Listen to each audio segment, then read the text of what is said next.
Okay, for you change the brake pad in the Mitsubishi Endeavor 2004. This is a drive-by side, but all you need to do is just remove the bolt in the bottom, not this one. This one here is just like it's like a support the whole caliper.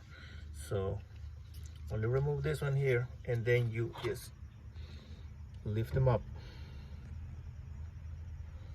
and then you just put. I just already did the new already replaced the new brake pads, but with the piston, just pushing with the little the old brake pad, just put it over here,